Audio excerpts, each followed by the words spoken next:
All right, it is another wonderful time on television, and many thanks for joining us again on the program Africa Discourse. My name is Evan Sunukugi. Now, when two nations come together, not just in diplomatic relationship, but in a certain way that the two nations will gain from it. In international politics, it is known as a bilateral relationship. And of course, if we are to trace the history of bilateral relationship, of course, we may trace it, before the outbreak of the Second World War, when nations saw the need to start coming together. And of course, very recently, perhaps you may want to say recently, we've seen African leaders, going to China, and of course, even inviting some Western leaders, Western nations, their leaders to Nigeria, and also visiting these Western nations to, with the intention to strengthen bilateral relationship with these nations.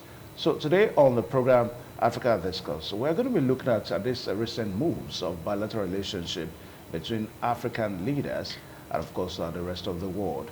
And also against the backdrop that recently we've seen fears being entertained that this bilateral relationship, it's somehow suspicious, especially with the advent of, France being booted out of Niger. So the big question a lot of persons ask is why some of these nations are being taken outside Africa. We are seeing another situation whereby some African leaders are still going to woo the Western nations back to Africa. So we're going to be looking at all this today on the program Africa Discourse. And of course, we are so privileged to have two gentlemen to look at these issues today. First and foremost, join me to welcome Benedict Inaide, who is a public affairs analyst and of course an author. Mr. Benedict, welcome to the program Africa Discourse. Sure, thank you, Mr. Evans. Good afternoon, everybody. Okay, and of course, our very erudite Islamic scholar is also here with us this afternoon, Nuruddin Asulugi. So welcome to the program Africa Discourse. Thank you for having me. Good afternoon, viewers. Okay, so like what we'll do, we'll let you see some of the major headlines that we are following at this time as the news are breaking. So just to let you, see them so that you can Google and read more about them.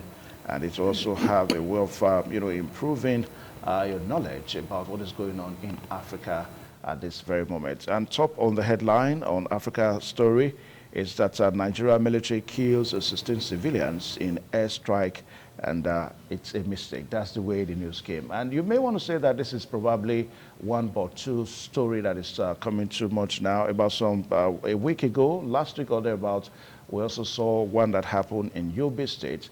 And of course, this one is happening, it just happened some few hours ago in Zamfara State. Nigeria military kills 16 civilians in airstrike, and it's by mistake. That's the way the story goes. Then China reports a release of hijacked fisheries vessel off Somalia. It's also another top headline. That's headline 2. China reports a release of hijacked fishing vessel off Somalia. That's headline number 2. Headline number 2, China reports release of hijacked fishing vessel off Somalia.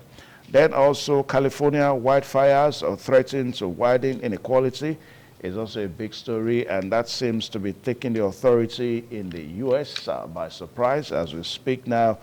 We understand that some American citizens are already faulting Joe Biden, that he's totally not being able to put down the fire in California. And somebody also said that, well, I think there's really no need to say that now because Joe Biden lost out of the election. But somebody was like saying that if it was maybe proud to the election, that would have probably mean more woes for him in the election. So California wildfires are threatening to widen inequality, big story on the African scene at the moment.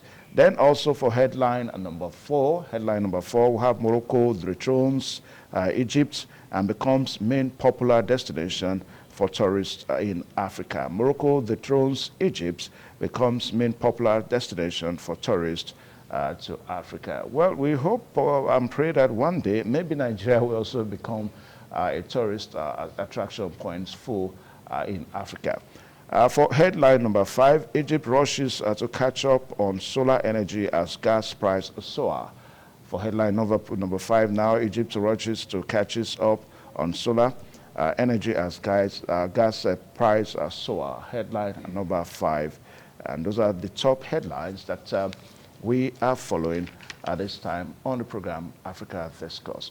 All right, so viewers are there. Perhaps let's quickly take our minds back. I think this was about some few hours ago, maybe yesterday now, where we saw our own president. He was in United Arab Emirates, to be precise, in Abu Dhabi, whereby he met with, the president there, the head of state there, and of course it was all still about the bilateral relationship talk that we are talking about. So we'll just quickly see that video so that will form a foundational basis for this discussion this afternoon. Visero.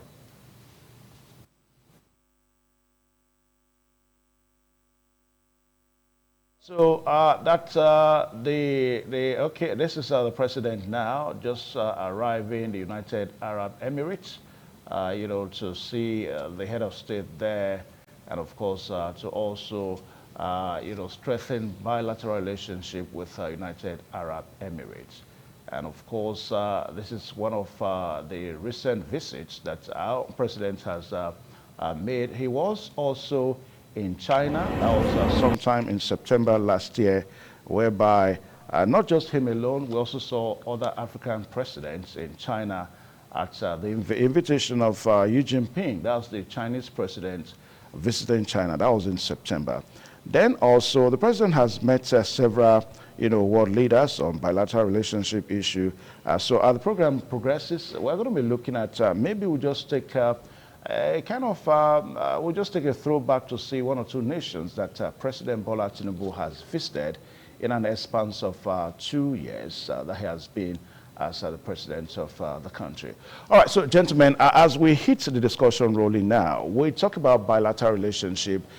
There's no doubt that it is the relationship between two nations, and it's supposed to be one that benefits the two nations. Nobody loses, and of course, nobody gains. But recently, we've seen that it appears that African nations are no more interested in these bilateral moves. I mean, Niger kicking France out of Niger, and also we also understand that one or two other countries are also telling these Western leaders that please leave, we don't need you anymore. Benedict Inaide, what do you think is happening? While some African leaders are saying we don't need this kind of bilateral relationship, some others are still saying that, okay, come in, we need it. What is going on? Yeah, thank you, Mr. Evans.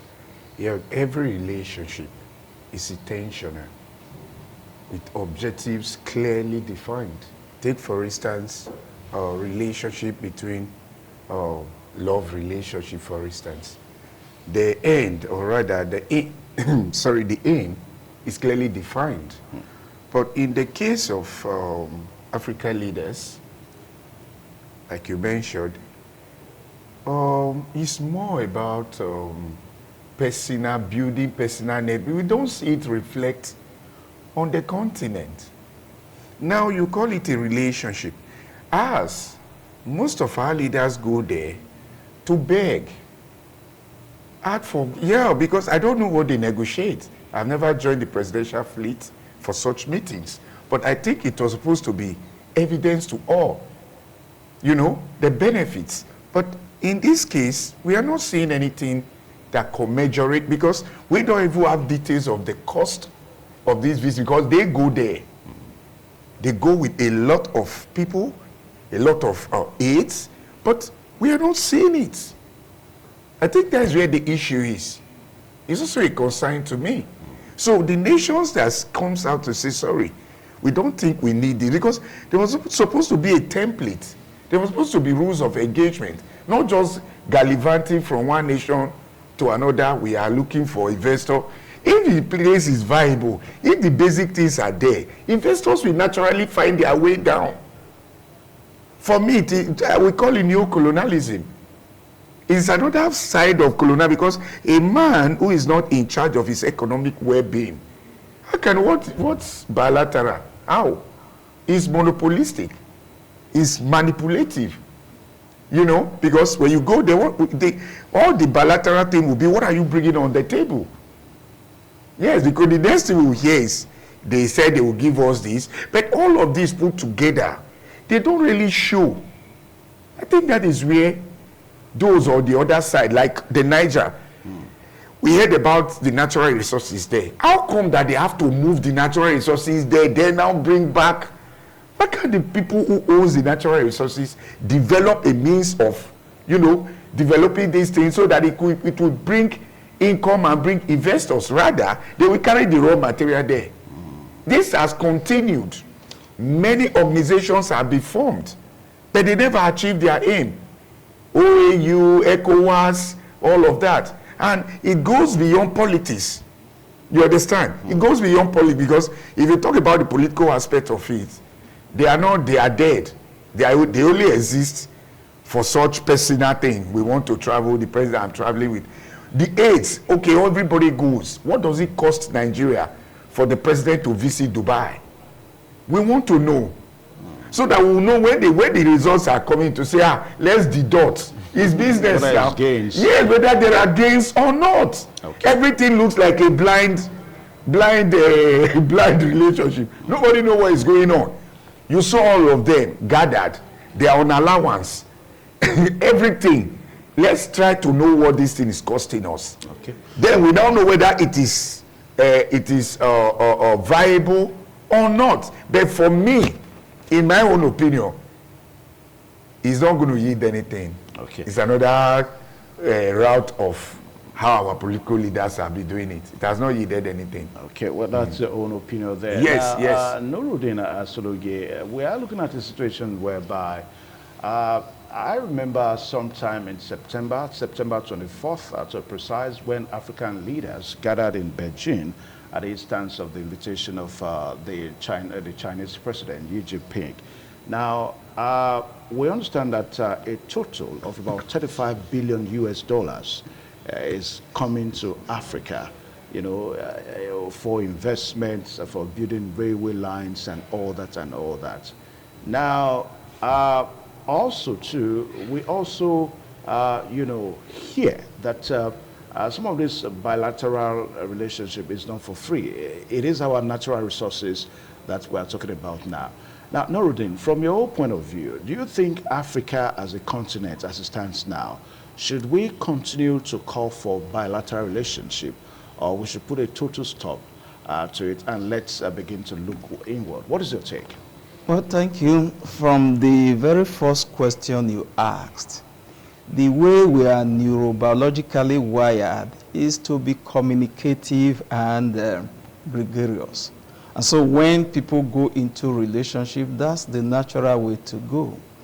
Except that in relationship, there are relationships where one conforms, and there is the relationship where one belongs. What we have had over time is that unfortunately for the African continent, is one of conformity rather than one of belongingness. Because when you belong, the implication, of course, is that you are valued in that relationship. When you are just conforming, it is that you are celebratory of the fact that I am being accommodated. You do not even have, if you ever had a word, it's a very fragile one. So you take what had happened last year in September. It was an invitation. Why did the Chinese government invite Africa? Do not forget that increasingly, Africa had proven to be that continent that has infinite homogeneous resources that the West needs to continue to remain relevant. Now, we have been orphaned of the capacity, and that is studiously done, to take advantage of all that we have, either by deliberately creating frictions, getting the continent balkanized along very plural whatever lines that makes it impossible for leadership to appreciate the need for them to work and work one. Those who had before now canvassed that had paid dearly. Nkrumah before now was ready, as it were, to fulfill the seat of the president of Ghana for us to have a united Africa. And he said, until and unless we were prepared to have a united Africa with the vast market, deeply cerebral, the cerebral fecundity of the African people is infinite, it is not dubitable. Until and unless we are prepared to sacrifice, hypothecate what you will refer to as the addiction to personal hubris. And we are ready to capitulate this hubris and say, hey, let us drive this process as a single entity. Yeah. We're not going to go nowhere. Decades after, of course, he got torpedoed for daring to canvass that, whether it was Patrick Lumumba, you know, everywhere you have found them, because they will have lackeys that they will use to make all of this to happen, destabilize society and stuff like that. So when you have a leadership that appreciates the need that Africa must first be Africa, because if you're going into a relationship, you have to be sufficiently robust in all fronts in order for you to be able to detect how that relationship goes. We are obviously not there. We are not there. Whether it is in France, whether it is in China, we were in China. What exactly did we go to? Did the African leaders go to China with? Absolutely nothing. Oh, we have resources. They come to take the resource. The billions you're talking about, it's like you setting a trap with an elephant. You obviously know that what will come out of that is by far much greater than what you have done. And that basically is what they have done.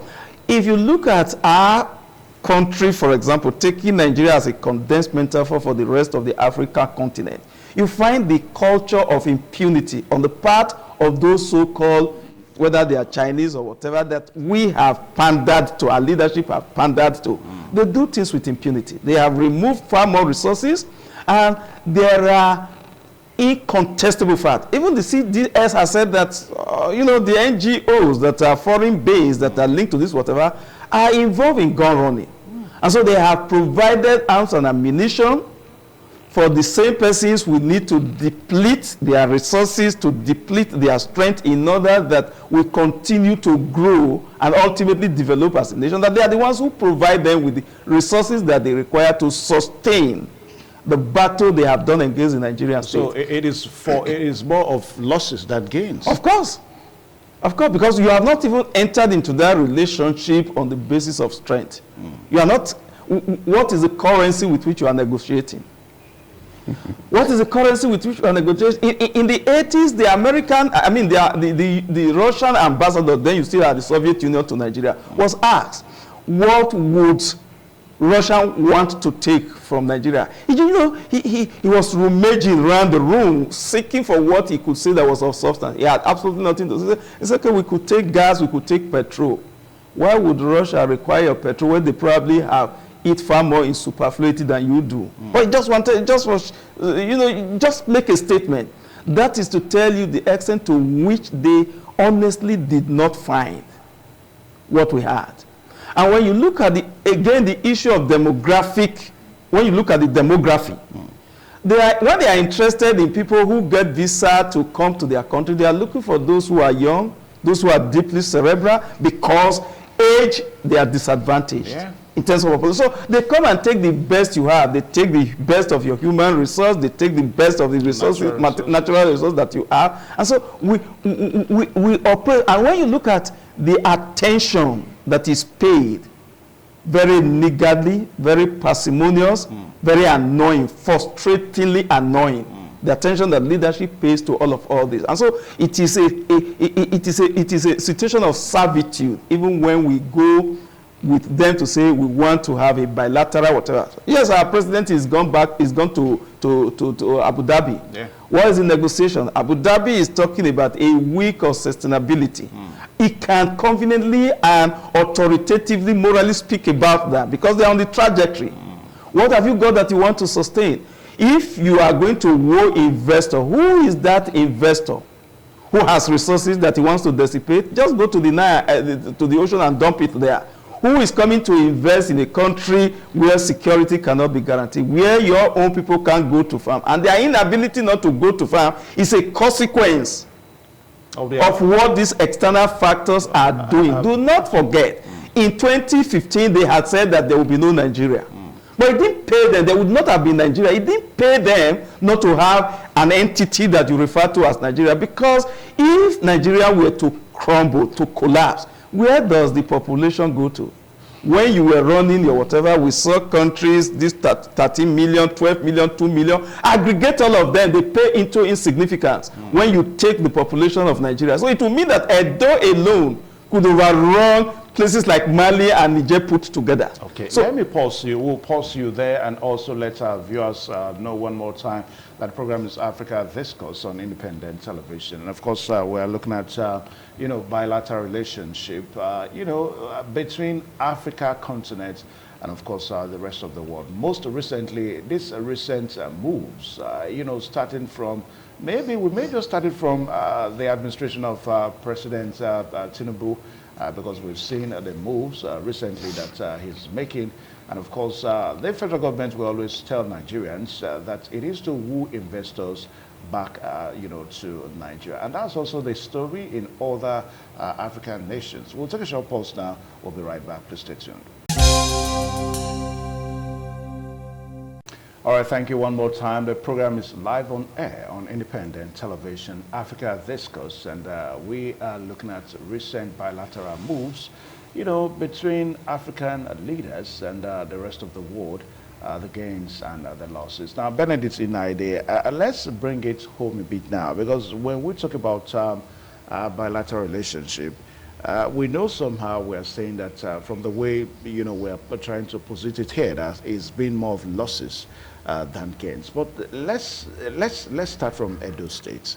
Now in Edo State, now we have Azura power plants, is owned by the Chinese. We have Using steel industry is owned by the Chinese. We have another plant that makes ties is owned by the Chinese, and several other industries that we have in Benin by the Chinese alone.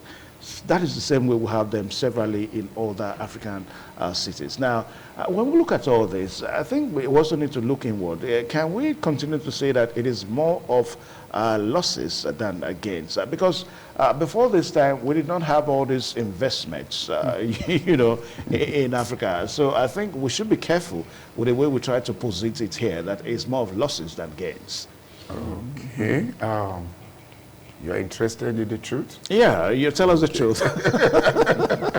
Because I mean, because you are familiar with some of these industries, these plants we're talking about. This is where the issue is.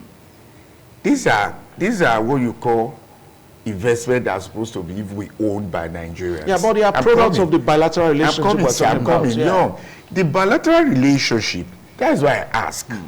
How many people, because the light you are talking about, the Azura plant, how many people are using it? A lot of factors to be considered, if we have to be honest. That light today, how many Edo citizens can afford it? How many people is it for them? It's for a class. You can see a whole street. They will take the light from maybe your road to the end of this road. It's being used by one politician, one big man. How many Edo people are really using it? And come again, is it affordable? My friend who runs a cold room, he pays over 3 million naira in a month. Can you? What's your salary? Because when you are talking about Edo, he comes home. I said most of these things are self-serving. Yes, they are self-serving, because how can you bring a light that in a whole street, 2 people, only 1 person, the bill to even connect that light, because you call Edo State, if you say it was a private something, then fine and good. Yeah, but we understand that, like what happens in Azura, I understand that is you know, they generate and they take it to the national grid. So from there, the national grid through... whatever is involved, you mentioned Edo State, the benefits. Yeah. All those other, because you represent us. You didn't really seek our opinion before you brought these people. You have a way you went about but it. But it's investment, so the state. I don't know. When you talk about investment, it's supposed to contribute to the well-being of the people. I think that is what a state's supposed to be. When you talk about leadership, it's about welfareism of the people. So how many people, how many Edo people are truly benefiting? Okay, take for instance, in a working system, if they make the environment conducive, most of the monies that are invested, Nigerians have it. Yes, let's. Most of how much is the so-called ceramic But how company? come we don't invest? Thank you. That is why, because even these same people, the China you are talking, they are the most corrupt. Well, let I'm us be coming, careful sir. with I'm that coming. now. I'm When you say coming, they're the most sir. corrupt, We have evidence now. That is why I say that asked they are you. the most corrupt? Wait. In their dealings in Nigeria here, don't we see them where they are being caught? It's on air. It's on everywhere. For the fact that one or two persons were alleged to be involved in any criminal, let us not generalize. Sir. You talk about how they treat Nigerians. That is why I ask, do we really need the truth? Yeah, because if you want me to conform, that's a different thing. Because we are talking about, I live here. I was born here. I grew up here. Until today, I'm still living the here. Reason why, so, but the reason why, because, we have started on this show now to say that it is more losses. That is what we are saying. That is what we are saying because when we talk about the bilateral relationship, the products of the bilateral relationship, now, a lot of people may not even see. So we have to mention what people can remember. Oh, all these are really the Sir, what is the cost of this bilateral relationship? What does it cost Edo people? What is our stake? What is our take in this thing that's so-called whatever? What is the take? Okay. All right, so let me pause you. I'll pause you one more time so that we quickly take a break. And when we come back, we will have more insights into what we're really talking about this afternoon. Please stay tuned. All right, thank you one more time. The program is still right here on Independent Television, Africa Discourse. Nuruddin Sologi is still right here, and also Benedict Inaide. Now, Nuruddin, Benedict, I will pause you so that I'll bring Nuruddin in. Now, Nuruddin, we are trying to make it more concrete now, so that it won't just be a situation whereby we're saying that it is more of losses than gains. Now, as we speak now, thank God we have the railway lines. The railway lines, it's also a product of this bilateral relationship by the Chinese that we're talking about. Before we had railway lines in Nigeria, in the late 70s to the 80s and all that, but they collapsed. But because of recent relationship that we've had with the Chinese, we have railway line in Edo State today, going through Edo State to Abuja. Nuruddin. Well, you see, I'm sure that is one example you should not have given. No, really? Because the hemorrhage that precipitates, you may not be in a position to stop it. In the next century, perhaps, we may not be able to pay back what was taken as loan to construct that. You call that development, you call that gain, you call that benefit. It will not, by any stretch of imagination. What was taken, the cost for building per kilometer by the Chinese, criminally outrageous. The bulk of the loan against sourced. And so you pay. You see, when Tinubu, for example, came on board, and we had the challenge of why can't we meet local production? Why can't we do X, Y, Z? Only then we will begin to hear the sad story, and unfortunately representing the truth, that we had traded off in advance our crude for loans. What this money was expended on, you can't see. So you should not have gone to the rail business. From 1999 till date, at different levels, what the price was to fix our rail lines, outrageous. Criminally outrageous. Now, it went to underscore the fact that a corrupt foreign body had met a leadership that was inept, a leadership that was licorice. And so, who pays the price? The average ululating Nigerian mass. Yeah. Now, like I said, the train, no place to go. It is not an advantage to us. Oh, really? In some other society, they have built, in some civilized society, they have built lines that are longer in kilometers, by far cheaper. They have come with trains that are by far much better than what we have. And the process of recovering whatever it was that was taken as facility to build this is not life-threatening. as we speak today, except we, you know, when we were much younger, yes, we had seen some children we envied who were age mates because they lived in palaces while we were in the hut. But no sooner their parents died than they were thrown out, because those palaces were just symbols of the loans that their parents had taken from the bank. And so to adjust became An issue. excruciating for these persons. It would have been much better that we did not. Tell me, what has it translated to the train that you say you have? How functional are they? Yeah, but Today, the issue of functionality, yes, I think they were not built to function. These are the issues.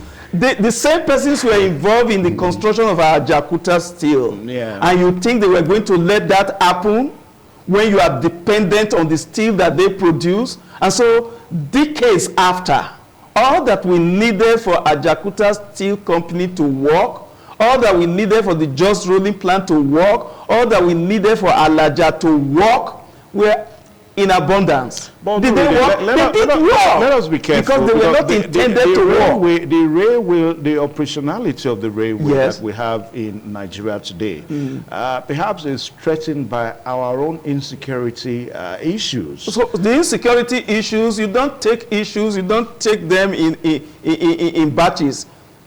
Deal with them holistically. Why do we have insecurity? Who is arming them?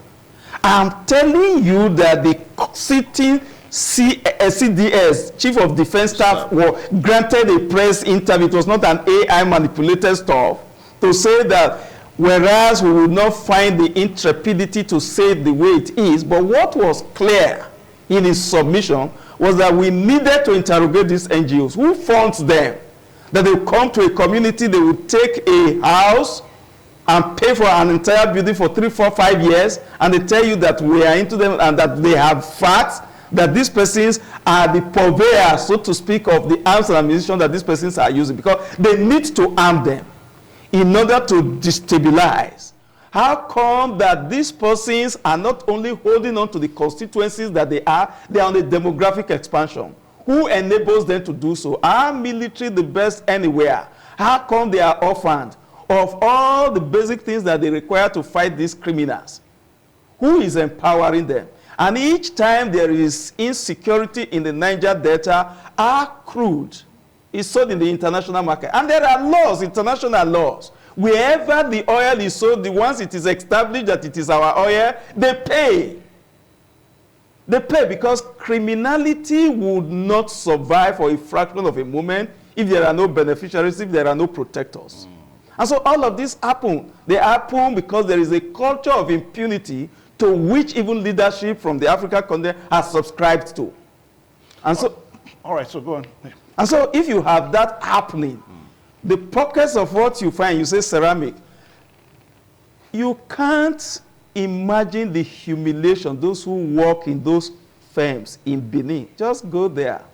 And I will tell you, the only reason why these persons are doing the things they do here is because labor in Africa is slavery. Cheap. It's cheap. Just go there. Cheap is an understatement. It's outright slavery. Yeah. I have a nephew who stayed with me, was doing mechanical engineering. The father works for a Chinese company. It doesn't close. He had an HN, he doesn't close. His wife was sick. They operated on her because she had glaucoma. He couldn't go to the hospital to see her for the months she was there. He struggles to dash in and dashes out. Not because he was an irresponsible husband, but because he just needed to eke out a miserable existence. And the Chinese company provided a platform for that to happen. So we know, we see all of this happening. We have seen video where those who are taxed, who are kept on the basis of taxpayers' money, are protective of these same criminals who are a nobody. They are ciphers in the society where they come from. And so the rest of us are pale into insignificance. They are the ones that sirens are blared for when they are coming, and they are heavily guided.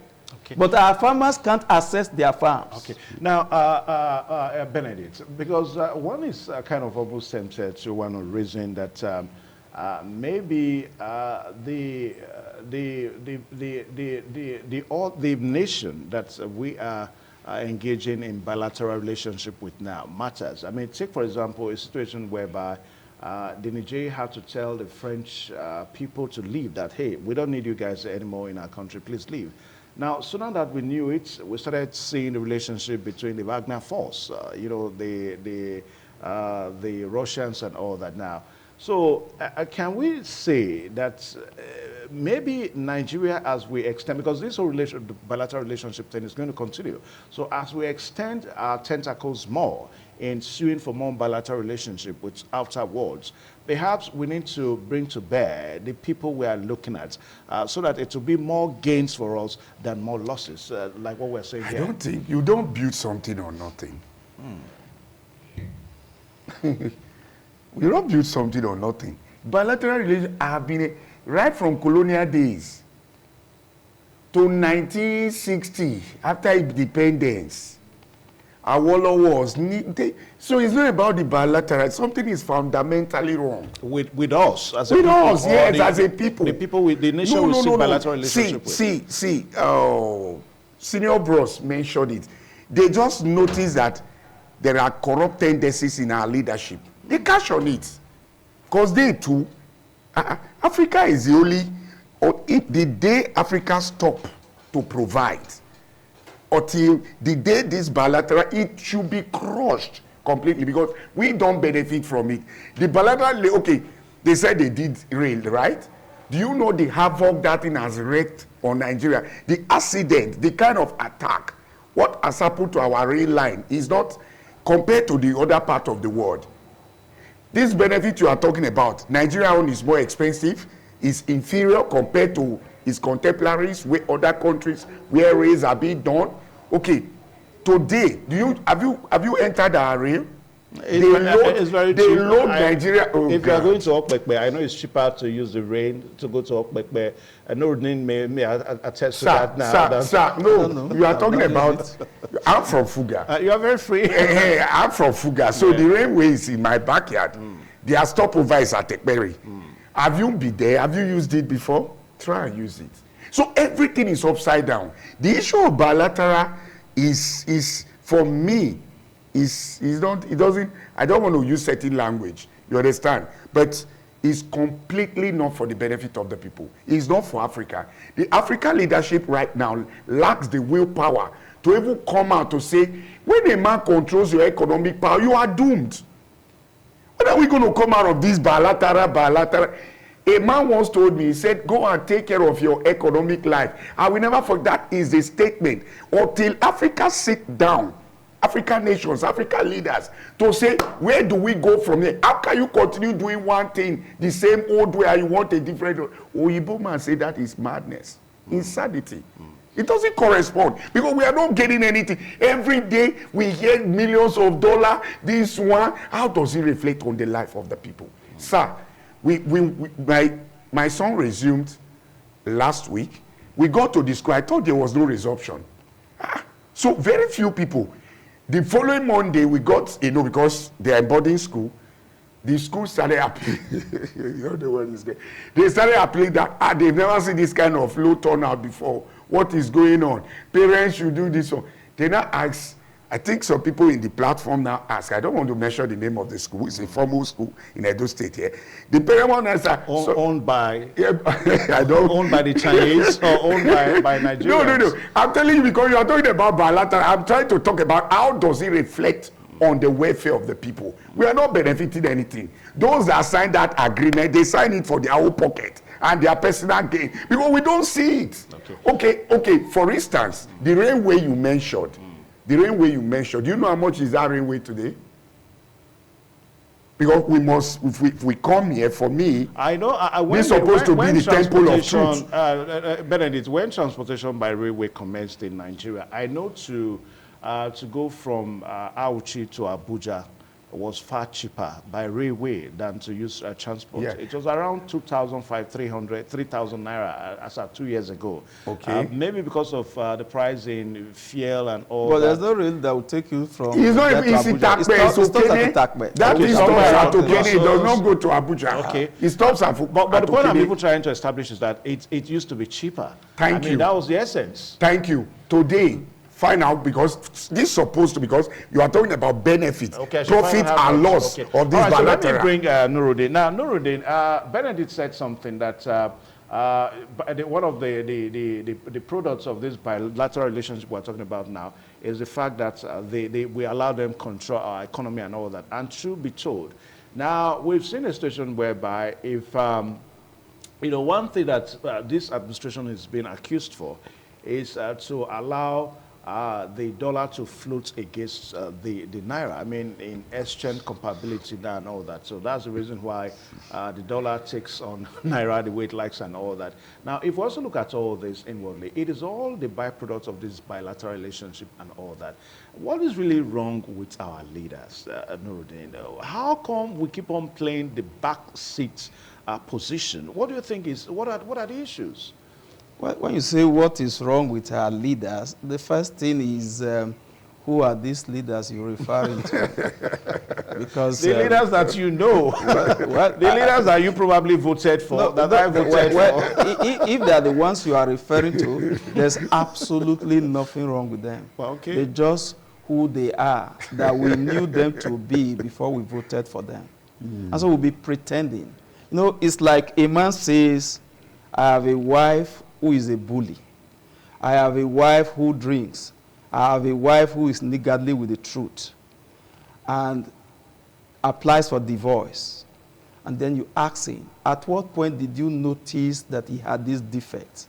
I have always known. Then you are hypocritical. If you had always known before the marriage you went on to marry, then you lack the moral platform to say this will be the basis for saying go away. And so these persons are just naturally who they are. Are they in leadership position to serve? The answer, of course, is no. Mr. President, for example, didn't tell you I was coming to serve. He said, it's my turn. Whatever that translated, whatever that translated to. No, I mean, you see, those statements, you see, words. Even at you voted for him. I'm not disputing. I voted for him. I'm not disputing that. Yes, I did, because he was the best of the three persons who were there in terms of the evil. Yeah. That's for me. Now, so you take that. Take, for example, the decision, for example, to say we'll remove the oil subsidy was to placate the Western world. The same West that subsidizes virtually everything. Let us be careful with that oil subsidy thing. Now, Tinubu may have made that pronouncement, but let us not forget the fact that the pronouncement was really not the issue. There was the oil subsidy was passed into law. Passed into law by whom? By the National Assembly. And it was accepted the petroleum industry act that has the oil subsidy thing was passed by the National Assembly. Yes. It was accepted to by the President, President Muhammadu Buhari. Yes. So Tinubu only came and that there was a clause there that said government should not subsidize. Are you saying there was a clause? I have not seen it. Yeah. That there was a clause there that said don't subsidize. Is that what you are saying?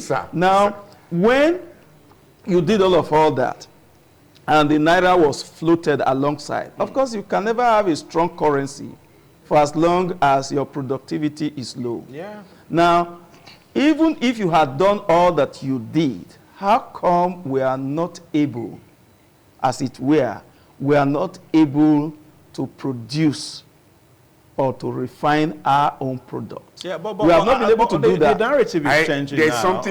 Something I want to. Which refineries are picking up? No, you see, when we want to make ourselves happy, when we want to make ourselves happy. Warri refinery is operational now. Port Harcourt refinery is operational. We are not disputing the operationality or otherwise of all of these refineries that you've talked about. But what percentage?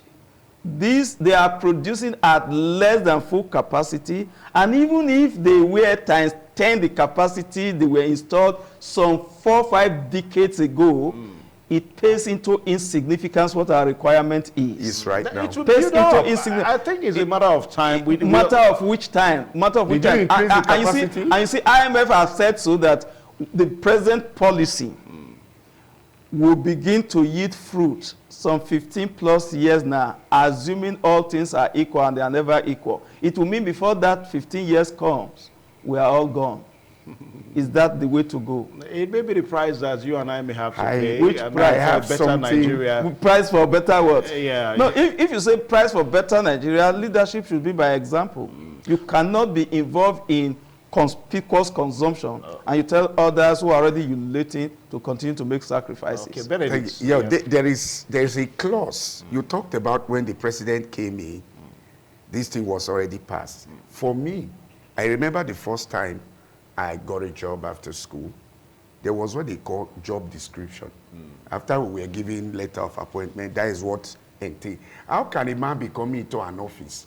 He has not even gone through what is in the office. Because this is where I fought everybody, anywhere I've ever sit down to discuss this issue. At least I've been on air more than 15 times on this topic. That without even looking at what is in the office at all, you just announce. Well, that was, for me, Benedict, you see, I'm not trying to be judgmental here. Nuruddin, you may also want to agree with me on this position. Yeah. Now, the point is, you and I know, truth be told, that the government told us that, look, the reason why they can't fix the roads, the reason why they can't provide electricity. Are the roads fixed now? Are they fixed now? Are they fixed now? Is the electricity available now? We heard all these stories before now. Are the road fixed? It is basically the issue of not finding the courage to deal with the issue of corruption. This country is stupendously rich. Money coagulates in the hands of insignificant few. Now, for as long as that happens, we'll continue to have problems. And no foreign investor is coming when you have a weak judiciary. When the government is not a respecter of law, they select which court judgment to obey and which not to obey. And they are the same persons who turn around to say, oh, the judiciary is corrupt, is this. Meanwhile, they are the ones who choose which court order they obey and don't obey. Who is that foreign investor? When you come to be sure that your resources will be protected. And the only institution that guarantees that for you is an independent judiciary. That is missing. And so when you say we have X, Y, Z, and of course we are selective in punishing people who have peculated the resources of this state. And so how are you going to grow? All right, so as we commence our descent now, Benedict, so where do we go from here? Because thank you. I mean, whether we like it or not, the issue of bilateral relationship is statutory. I mean, in every nation, it's statutory. No, we should not. We should stop adopting what? No, sir. Yeah. This is the trouble. Until Africa sits down to find out what is indigenous to us, we should discover us. What is bilateral? You go there and copy what they said, what worked for them. Yeah, but bilateral relationship is not. For the simple fact that no man, Benedict, it is a common axiom now that no man can be an island of himself. Even you in your home, you cannot be by yourself alone. Sir, you what we are saying now, we have used this pattern. We have used this pattern over time. It has not giving us our desired result. Our lives have not improved. So we should lock ourselves in? No, I'm coming. We should think inward. The people you are going to meet, I don't know human beings who built those nations. This China, some time ago, we hear the story of Singapore and red oil. It's not red oil here. So what happened? They said they came to Benin to take seedlings. Today, they are the #1 in the world. Okay, why is it that we that owns all these things, all they are trading for is the oil?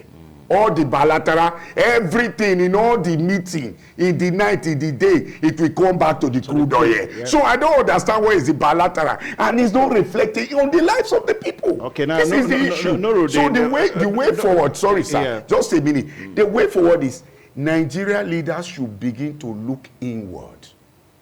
We must look inward. We must know. We must find out what worked for us. Because okay, I studied international relations in peace and conflict, in my master's, I found out that as long as there is class, issue of class, and ambition, every human being is born with ambition. There is no way the Western world can make Africa get better. It's never going to happen. Okay. All right. So Nuruddin, now we are looking at, we are looking at expertise here. We are looking at technology here. Now, if we say that, hey, we're going to look inward from now, do we have, Africa as a continent, do we have enough expertise and, of course, the enough technology to continue from what we're looking at? Perhaps you would need to Google, and then you will find that we are deeply cerebral people, blessed. But most times, the deeply cerebral people are not even within the shores of this country. You see, why they are not in the shores? Because they are deliberately made here uncomfortable for you, made the environment toxic so that you come there and begin to develop in order that we do not grow. We have all the market, we have the people, we have the brain. All we needed is to have the right leadership. Leadership that would not have this proclivity of itching as it were towards quicksand. Once we get that happen, all that is crappy about us will be a thing of the past. All barriers that you see that are deliberately put there will become beacon of hope and ultimate fulfillment for us. All we just need is fine leadership, a restoration of leaders such like Kamen Nkrumah. So everything is leadership? Obviously it is. Wow. That's what is tying us. And it's self-made. You find that Africans are fighting what is happening in Niger because Niger says, without the Francophone African country, France is dead. Yeah. And they are the ones we are lobbying to come. What has France got to bring to the table? France is completely empty, surviving, subsisting, sponging on the scholarship of the Francophone African countries. And so what do we need them for? If not for individuals wanting to massage and go to say there is a long-standing relationship at personal level. It doesn't matter what it costs your country. Okay. All right, so once a very big thank you to our discussant this afternoon, Benedict Inaide. Thank you so much for honoring our invitation. And also the very astute erudite Nuruddin Sulugi. Thank you so much, sir, for coming. Thank you for All right, so this is where we draw the curtain today on the program Africa Discourse on Independent Television.